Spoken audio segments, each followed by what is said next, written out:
6장 8절에서 9절 말씀입니다.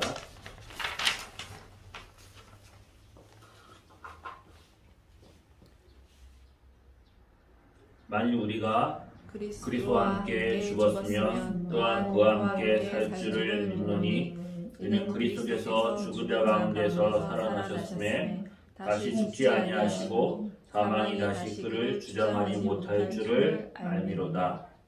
아멘. 초대교회 사도들이 전한 복음의 핵심은, 메시지의 핵심은 예수님의 십자가와 부활입니다. 너희가 생명의 주를 죽였도다. 그런데 하나님이 죽은 자 가운데서 그를 살리셨다. 우리는 이 일의 증인이라. 초대교회 성도들은 예수님의 십자가와 부활을 전하는 증인으로 살았습니다. 이 복음을 전하지 않으면 그들은 이 땅에서 편안히 잘 살 수 있었습니다. 많은 것들을 누리고 성공한 삶을 살 수 있었습니다. 하지만 이 십자가와 부활의 복음을 전함으로 인하여서 초대교회 성도들은 말할 수 없는 핍박과 고난을 받았습니다. 유혹도 있었습니다. 그럼에도 불구하고 흔들리지 않고 그들의 중심을 붙잡고 있었던 것은 예수님의 십자가와 부활입니다. 예수님이 십자가에 달렸을 때에 많은 사람들이 십자가에 달린 예수님을 바라보면서 예수님을 모욕했습니다. 성전을 예수님이 너희가 헐어라, 내가 4월 만에 다시 짓겠다 말했던 예수님의 말을 꼬투리 잡고 대제사장들과 서기관과 많은 그 종교 지도자들이 내려와서 내가 너를 구원하라 말합니다. 네가 남을 구원한다고 말하면서 너는 구원하지 못하느냐 라고 하면서 예수님을 조롱합니다. 또한 예수님 앞에 달렸던 강도도 예수님을 향하여서 네가 이스라엘 왕이냐, 내려와서 우리를 구원해라, 그리하면 내가 너희를 믿겠다라고 말하면서 예수님을 향하여서 비난했습니다. 십자가에 달린 예수 그리스도, 그의 모습을 보면 철저하게 이 세상에서는 실패자이고 패배자의 모습으로 보여지고 있습니다. 그런데 성경은 예수님이 십자가에 달려 죽으신 지 사흘 만에 부활하심으로 인하여서 예수님의 모습을 어떤 모습으로 그리고 있습니까? 승리하신 예수 그리스도, 승리자이신 예수님의 모습으로 기록하고 있습니다. 그는 패배자도 아니고 실패자도 아니고 십자가에 죽으시고 부활하심으로 하나님의 아들 되심이 선포되었다라고 성경은 말하고 있습니다. 예수님이 승리하셨습니다. 어제 새벽에 손흥민이 100호를 드디어 골을 넣었습니다. 그래가지고 2대1로 승리했습니다. 토트넘이라는 그 팀이 승리했어요. 그러면 진 팀이 있을 거 아니에요? 그 팀에는 미토마라고 하는 일본의 아주 손흥민처럼 잘하는 선수가 있었어요. 맞대결로 사람들이 이제 그 대결에 대해서 집중을 했죠. 근데 손흥민이 한 골을 넣고 한 골을 거의 어시스트 비슷하게 해가지고 2대1로 승리를 했습니다. 이긴 팀이 있으면 진 팀이 있겠죠. 토트넘이 이기고 브라이튼이 졌습니다. 예수님이 승리하셨습니다. 예수님이 승리하셨으면 패배한 자들이 있겠죠. 상대편. 예수님이 승리했다라고 말했을 때 우리가 생각해야 될 게 뭐냐면 예수님의 적을 싸워서 물리쳐서 승리했다. 우리 이렇게 생각을 할 수가 있습니다. 빛과 어둠의 싸움. 그런데 예수님을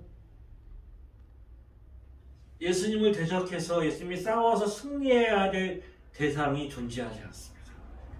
만왕의 왕, 만왕의 주가 그냥 명령만 하면 되는 겁니다.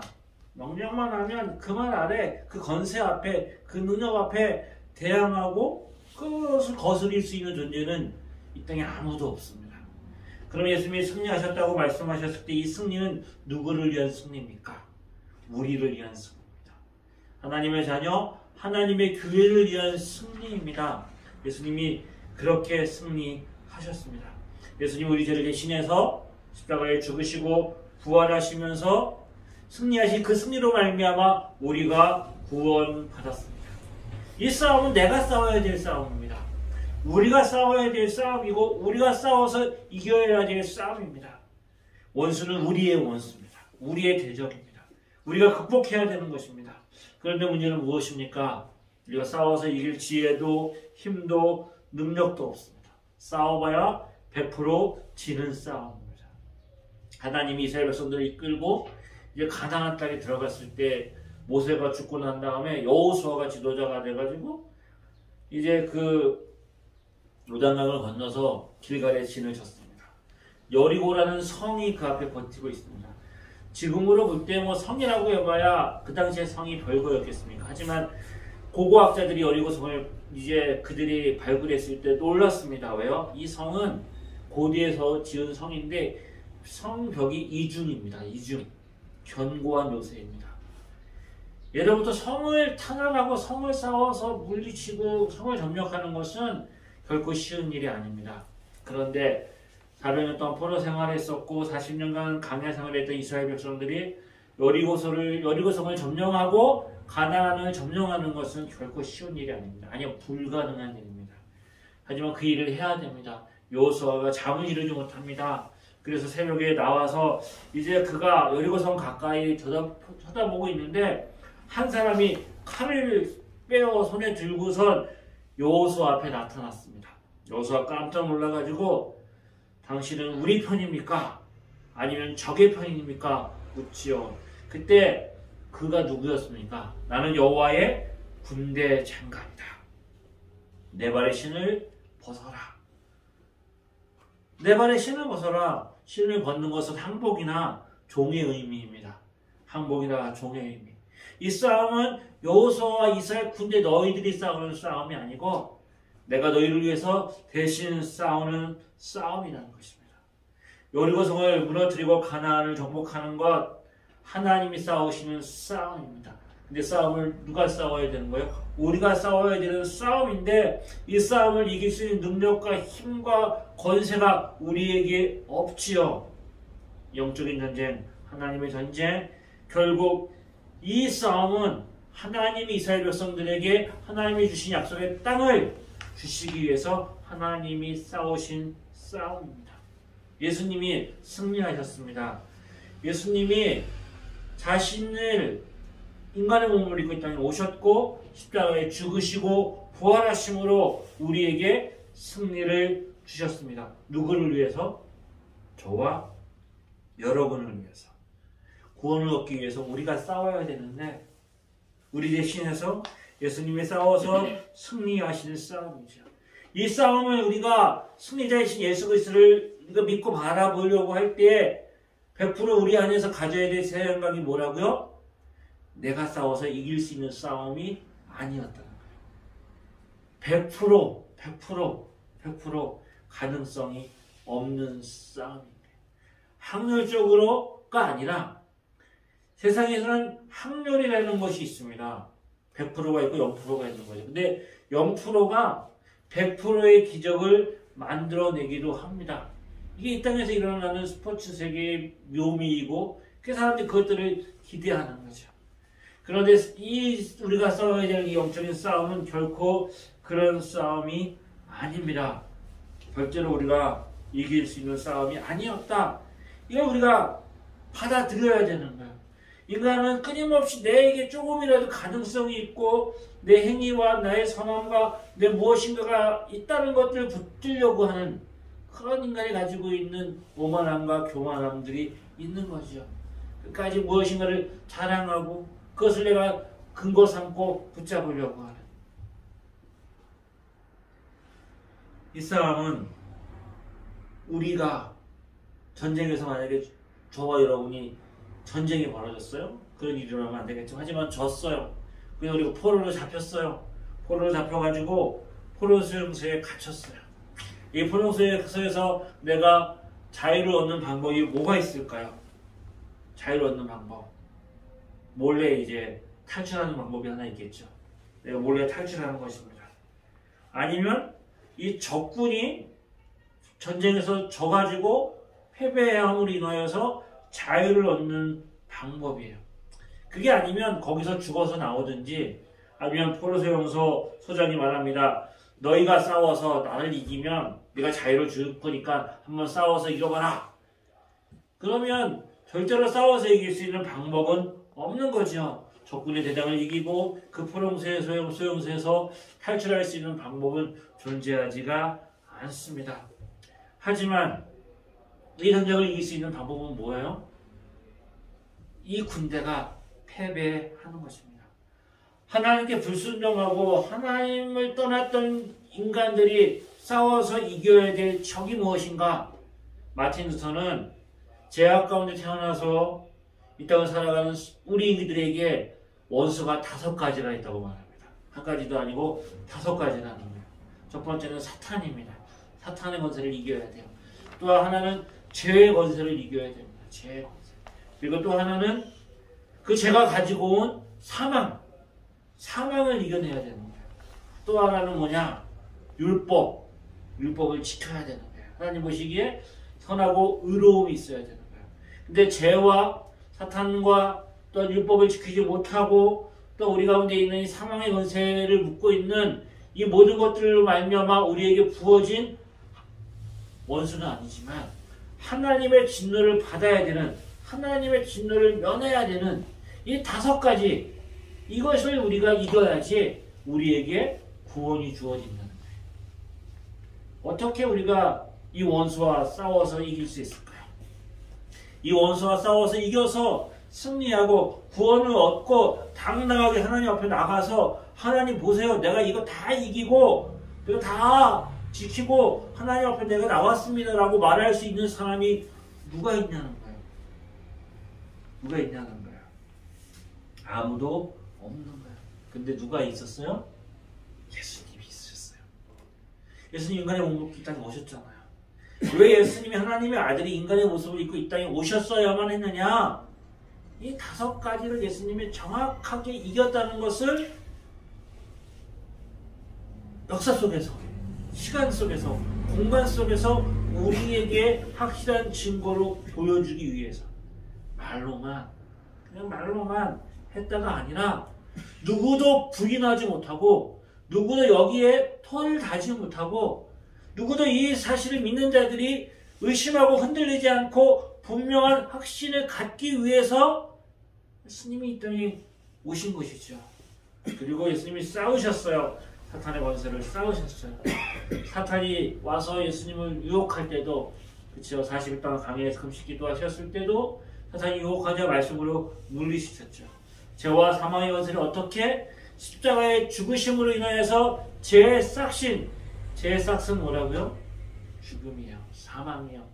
죄에 대한 대가를 지불하셨어요. 그 사망의 권세에 붙잡혀서 장사되어진 바 되었지만 사흘 만에 부활하심으로 인하여서 하나님이 그 안에 십자가에서 하나님의 진노, 죄에 대한 모든 심판과 진노를 받으시고 승리하신 것이죠. 그리고 지금도 살아 계십니다. 성경은 말합니다. 누가 싸워야 된다고요? 내가 싸워야 되는데 예수님이 대신 싸우셨어요. 죄로 인하여서 내가 죽어야 되는데 예수님이 대신 죽으셨어요.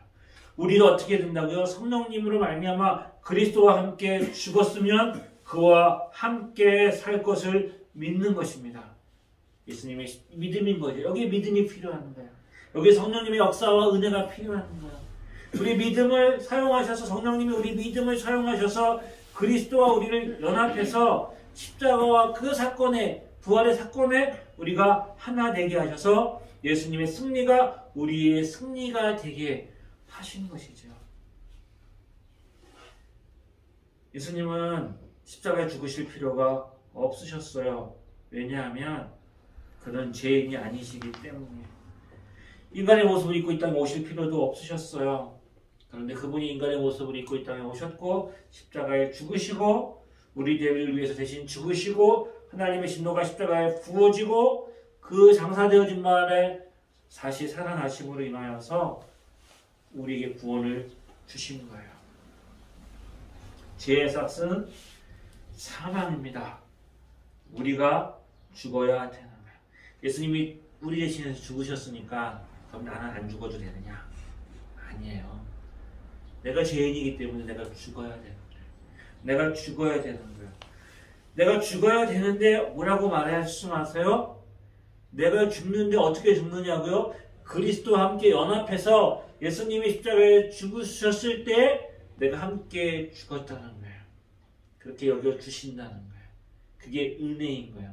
예수님이 부활하셨을 때 그 부활과 함께 우리가 연합해서 부활하였고 새로운 생명을 얻었고 이 새로운 생명을 얻은 몸이 예수님 다시 오실 때 영원한 몸으로 부활하여서 영원히 주님과 함께 살게 되는 것, 이게 복음인 거예요. 예수님과 함께 내가 십자가에 못 박혔나니 이제 내가 사는 것이 아니고 내 안에 예수 그리스도께서 사신 것입니다. 사도 바울은 고백하죠. 내 옛사람이 십자가에 못 박혔다. 그러니까 우리가 알아야 되는 건 뭐예요? 내가 십자가에 함께 못 박혔다. 나는 죽었다. 나는 죽었고 새로 이제 태어났다. 니고데모가 예수님을 찾아갔죠. 니고데모가 당신은 참 놀라운 사람입니다. 하나님이 보낸 사람이 아니면 이런 일을 하실 수 없습니다. 예수님 말씀하시죠. 네가 거듭나지 않으면 하나님 나라를 볼 수 없다. 내가 물과 성령으로 거듭나지 않으면 하나님 나라에 들어갈 수가 없다. 내가 이제 어른인데 어찌 다시 어머니 품에 들어갈 수 있습니까? 내가 6은 6이고 영어를 나가니 영이니 이건 영적인 일이라는 거죠. 영적인 일. 우리의 몸이 어떻게 된다고요? 거듭나는 거야. 거듭나는 거 어떻게 거듭난다? 내가 거듭나겠습니다. 내가 새롭게 출발하겠습니다. 우리 결심하고 다짐하고 그럴 때 거듭난다는 표현을 쓰지요. 변화된 사람 보고 저 사람 거듭났어 이렇게 얘기를 하잖아요. 그 정도의 거듭남이 아니라 죽었다가 다시 살아나는 거예요. 새로운 거예요. 그래서 성경은 늘 뭐라고 말해요? 이사야를 우리가 묵상하면서도 하나님 말씀하시는 게 뭐예요? 내가 새 일을 행하겠다. 새 일을 행한다는 거예요. 새 일. 새로운 피조물이 되었다. 이전 것을 지나갔으니 보라 새 것이 되었도다. 새로운 언약이라는 거야. 이게 뭐라고요? 새로운 생명이에요. 영원한 생명이에요. 이 생명은 어떻게 주어진다고요? 죽음 가운데. 하늘의 미랄이 땅에 떨어져 죽지 아니하면 생명이 나타날 수 없다. 주님 말씀하시잖아요. 하늘의 미랄의 생명이 떨어져서 죽음 가운데 죽음을 통해서 생명이 나는 거예요. 새로운 생명. 예수님이 십자가를 통하여서 새로운 생명이 주어졌듯이 우리가 십자가에서 주님과 함께 죽음으로 인하여서 새로운 피조물, 새로운 생명을 얻게 된 거예요. 예수님이 우리가 3일장 지내죠. 3일장. 왜 3일장을 지낼까요? 사람이 혼이 떠나가지고 죽었는지 알았는데 살아나는 사람도 있는 거예요. 3일이 걸린다고 하잖아요. 이게 아마 전 세계를 공통적으로 가지고 있었던 어떤 그런 거였던 것 같아요. 사람이 3일만 지나면 죽은 거다. 그러니까 유대인들에게도 3일이 지나면 예수님이 이제 가자고 했을 때 이미 냄새가 날 건데 무덤에 가봐야 썩어서 그렇죠. 3일만 지나면 3일이 지나면 3일 동안 장사되었다는 것은 뭘 의미하는 거예요? 완전히 죽었다는 걸 의미하는 거예요. 그냥 마치 되어지고 아니면 뭐 어떤 환상이나 뭐 어떤 그런 어떤 충격이나 이런 게 아니라 근데 다시 살아나셨어요. 죽음의 원사가 예수님을 더 이상 붙잡아 놓을 수가 없었어요. 왜 붙잡아 놓을 수가 없었을까요? 예수님은 죄가 없는 분이기 때문에. 죽음 자체가 예수님에게는 의미가 없고 죄의 결과로 인하여서 사망이 왔는데 죄가 없는 사람을 감옥에 가둬두는 것 자체가 불법이잖아요. 그죠? 더 이상 가둬놓을 수가 없는 거예요.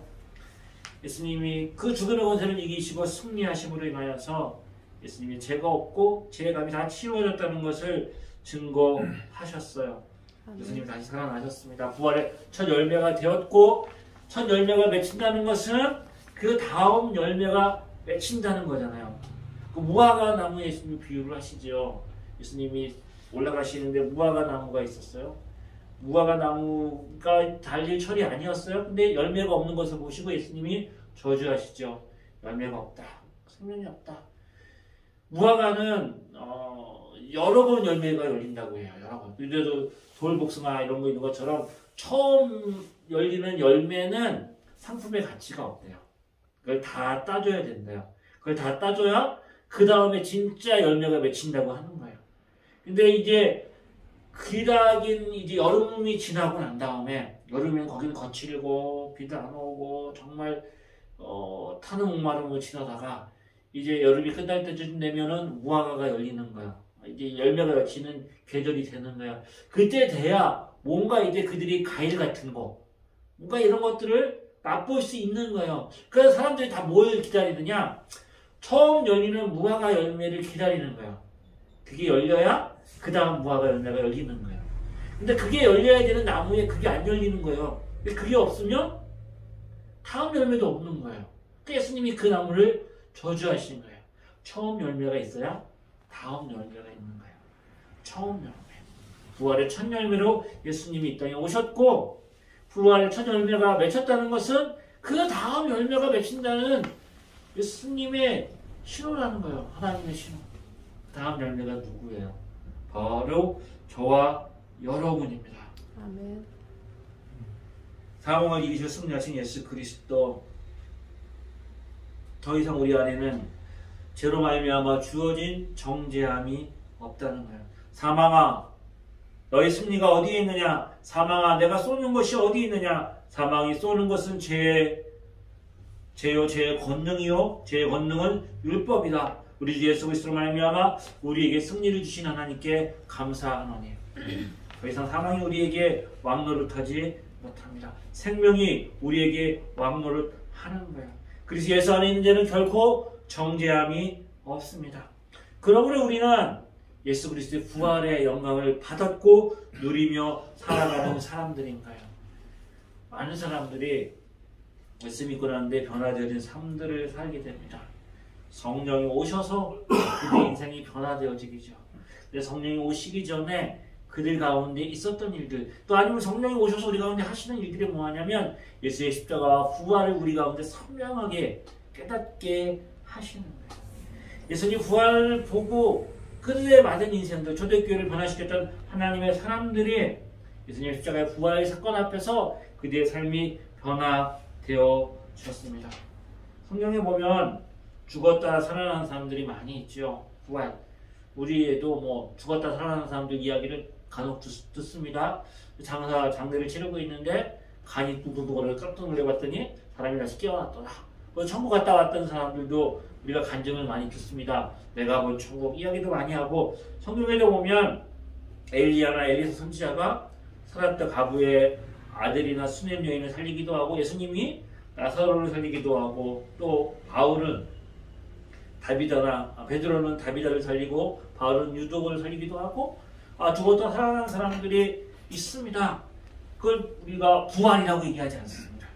소생 뭐 이렇게 얘기를 하죠. 왜요? 그래서 다 언젠가 세월이 지나면 죽어서 죄로 남았기 때문이에요. 부활 생명은 오직 예수 그리스도에게만 있습니다. 예수 믿는 자에게만 있습니다. 영원한 생명입니다.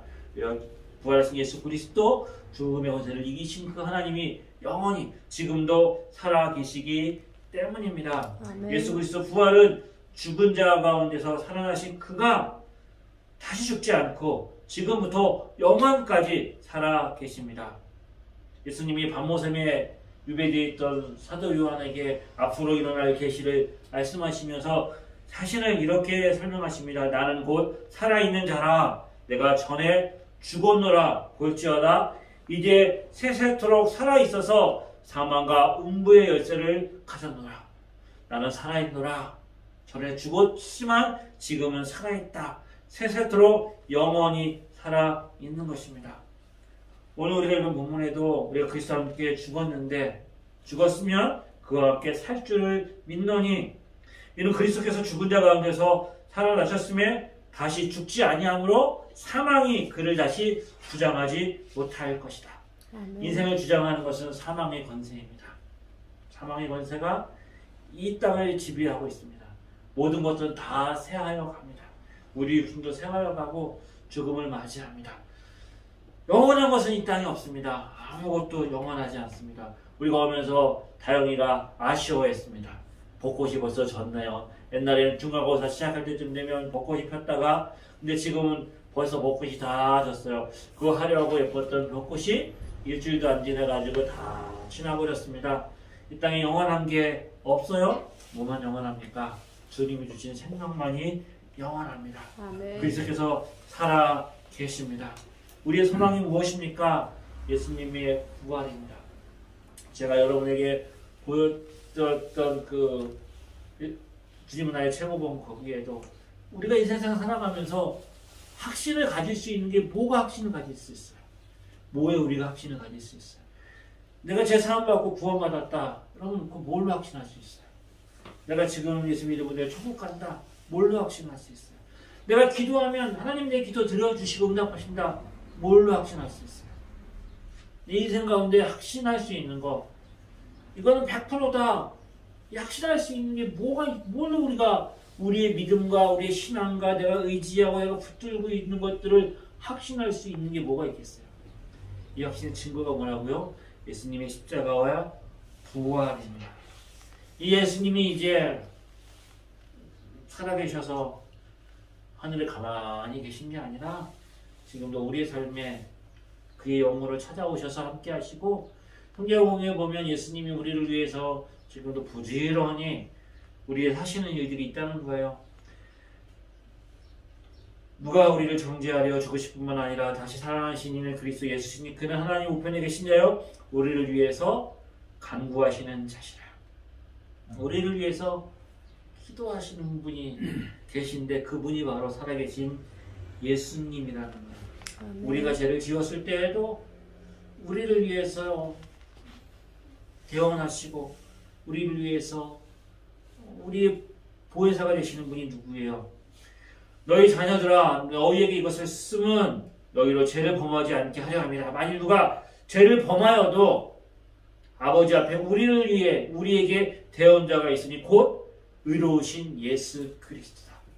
죄를 지었어도 예수 보혈의 십자가 있고 우리를 위한 대언자 예수 그리스도가 있으니까 그 중보자 되신 예수님을 의지하고 믿음으로 구하고 기도하는 거죠. 또 뭐라고 말씀하셨습니까? 내가 세상 끝날까지 너희와 항상 함께 있으리라. 아멘. 임마누엘의 하나님 함께 하셔서 뭘 할까요? 함께 하셔서 우리를 지키시고 보호하시고 우리를 인도하십니다. 그 주인 우리에게 또한 약속을 주셨어요. 영광 가운데 다시 오실 것입니다. 영광 가운데 오시는 예수 그리스도 그분 안에 새하늘과 새 땅이 열립니다. 예수님 십자가 부활이 우리에게 하나님이 가져주실 수 있는 모든 은혜와 복을 그 안에 담아서 우리에게 주셨습니다. 나는 부활의 생명이니 나를 믿는 자는 죽어도 살겠고 무릇 살아서 믿는 자들은 영원히 죽지 아니하리라. 나사로의 그 생명을 살리는 그 자리에서 주님이 이렇게 말씀하시죠. 이것을 너희가 믿느냐? 아멘. 이거 이 믿음을 고백으로 우리가 성찬도 행했습니다. 예수님 부활하셨습니다. 예수님 부활은 승리의 증거입니다. 우리 신앙 우리가 싸워서 이기는 승리가 아닙니다. 내가 싸워서 이기고 승리하는 것, 내가 좀 훌륭해지고 강해지고 뭔가 좀 성취해서 옆으로라도 내가 하나님 앞에 나가가지고 사람들 앞에서 이거 드러내놓고 나를 높이고 자랑하는 것이 우리의 신앙과 우리가 싸워야 될 싸움이 아니고 내 안에 선한 것이 없고 내 안에 아무것도 하는 것이 없지만 예수님이 십자가에 죽으시고 부활하심으로 인해서 내게 새 생명을 주셨고 내가 얼마만큼 나를 의지하지 않고 하나님을 의지하느냐, 나를 신뢰하지 않고 하나님을 신뢰하느냐, 세상을 사랑하지 않고 하나님을 사랑하느냐의 싸움이 우리의 싸움인 것입니다. 내가 누군지 알고 나에게 주신 부활의 생명과 의미가 무엇인지를 알고 그것으로 하나님을 바라보는 것. 하나님 우리 바라보실 때 우리가 잘했냐 못했냐 그거 보지 않으시고 내 능력과 기준을 것으로 보지 아니하시고 나의 연약함에도 불구하고 나의 실패에도 불구하고 나를 사랑하시는 하나님, 그 하나님을 의지하고 믿음으로 살아가는 것이 우리에게 주신 하나님의 은혜인 것입니다. 아멘. 이사야서에도 말씀하시잖아요. 내가 너희를 뭘로 삼았다고요?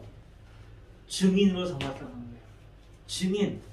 증인으로 삼았는데 그러면 증인이 자격이 있어야 되잖아요. 증인이 뭐가 그래도 증인이 되려고 하면 뭔가 그럴듯하게 대표 선수를 내세우려고 하면 자격과 조건이 있어야 되잖아요. 근데 이사야가 예언할 때 이스라엘 백성들은 어떤 운명이었어요? 그들이 하나님 심판받고 징계를 받아 이 바벨론의 포로로 끌려가야 되는 사람들이에요. 이사야 선지자의 말씀을 읽고 있는 그 백성들도 나라 잃어버리고 성전도 무너지고 먼 이국 땅에 포로로 와 있는 사람들인 거예요. 그들을 향해 뭐라고 말씀하신다고요?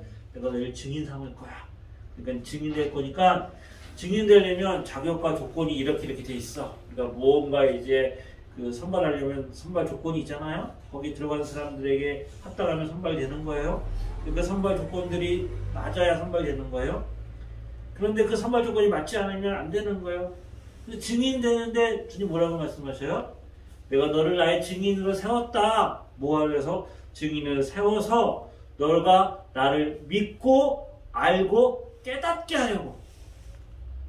믿고 알고 깨달아서 증인되는 게 아니라 증인되어서 증인 삼았으니까 이제부터 내가 너에게 할 것이 있는데 나를 믿고 나를 알리고 깨닫게 해서 내가 하나님을 알고 믿고 깨달아가고 그래서 내가 하나님 앞에 내 삶이 한 걸음 한 걸음 변화되어지고 한 걸음 한 걸음 내 자신을 내어놓고 하나님을 믿음으로 살아가는 그 삶의 과정들을 통하여서 하나님 되심을 드러내고 그 속에서 내가 나를 증거하는 증인으로 삼겠다. 이 싸움을 내가 싸우겠다라고 하나님이 계획을 가지고 우리를 구원하셔서 주님 오시는 그날까지 우리를 이끌어 가시는 것이 성도의 삶이고 성화의 가정이고 이 일을 주님이 우리 가운데 행하고 계시는 거예요. 이게 놀라운 하나님의 은혜이고 사랑입니다. 그러니까 교회가 사람을 보는 기준과 조건이 달라야죠. 제가 아까 때 공부를 잘 못했지만 불만인 게 하나 있었어요. 교회에서 장학금을 줘요. 장학금을 주면 누구 줄까요? 공부 잘하는 애들 줘요. 공부 잘하는 애들 줘요. 걔네들은 뭐 학교에서 장학금 안 주더라도 학교에서 장학금 줄 수도 있어요. 또 공부 잘하는 애들 또 보면 가정도 좀 괜찮아요. 그런 애들 줘요. 왜 그런 애들이 또 장학금 받아서 열심히 해가지고 좋은 대학 가고 그러면 우리 교회에는 이런 애들이 많이 나와 이렇게 해야 되잖아요. 저는 그게 불만입니다. 어떤 애들 꼭 줘야 될까요? 얘들 막 정말 학교 다니지 말지 막 가출하고 뭐 방황하고 막 이제 막 그 안에서 교회 나와주는 애 그것만 해도 감사하는 아이들 그런 아이들을 붙들고 그래 네가 세상에서 그렇게 대접받지만 너는 그래도 하나님이 너를 이곳에 보내줬으니 그나마 나와주는 것만 해도 얼마나 감사한지 모르겠다. 그래서 내가 세상에는 대접받지 못하지만 그래도 이 교회니까 하나님이 너에게 격려하라고 위로하라고 이렇게 해가지고 내가 너를 이렇게 격려하고 이렇게 해가지고 그런 사람들을 붙들고 세워가지고 또 좀 이렇게 힘도 주고 사람도 힘도 좀 하게 하고 조금 그래도 변화되어지고 이런 모습을 통해서 하나님의 복음과 은혜가 무엇인지를 좀 알려고 이게 맞는 게 아닌가 나는 그런 생각을 해봤어요. 이게 복음이고 하나님의 은혜인 거죠. 이 땅에 사는 저와 여러분의 삶에 주님이 그렇게 우리를 대해 주셨어요. 그래서 우리도 그렇게 그 마음 가지고 주님을 대해 주는 거예요. 인내하려. 주님 우리들 삶 속에서 그렇게 은혜를 베풀어 주시도록 우리가 구원받은 하나님의 자녀로서 내가 부족하고 연약하고 늘 우리 안에 한계가 있지만 낙심하고 좌절하지 않고 우리 위해 생하신 하나님 놀라운 일 예수님의 십자가 부활을 바라보고 의지하며 주님의 승리를 우리가 안에 누리고 우리 인생 가운데 승리하는 복된 은혜 누리고 살아가기를 주의 이름으로 축복합니다. 기도하겠습니다. 참 좋으신 하나님 아버지 은혜 감사합니다. 예수님의 십자가의 부활 귀한 절기에 다시 한번 하나님의 은혜의 사랑을 붙들고 믿음으로 나아갑니다. 부활의 영광 우리 가운데 임하게 하여 주옵소서. 눈을 열어 주님을 알고 믿고 깨닫게 하시고 부활의 증인으로 증거자로 우리 인생 살아가게 하여 주옵소서. 아멘. 주님 오시는 그날까지 우리 인생 가운데 예수보다 더 귀한 것 없다. 이 믿음의 고백으로 승리하게 하여 주옵소서. 예수님의 이름으로 기도드립니다. 예수 그리스도의 은혜와 하나님 아버지의 크신 사랑하심과 성령의 감화 감동을 교통하심이 부활의 생명을 얻고 주님 오시는 그날까지 승리하는 삶을 살기를 소망하는 하나님의 자녀들 위해 지금부터 영원히 함께 하시기를 간절히 축원합니다. 아멘. 감사합니다.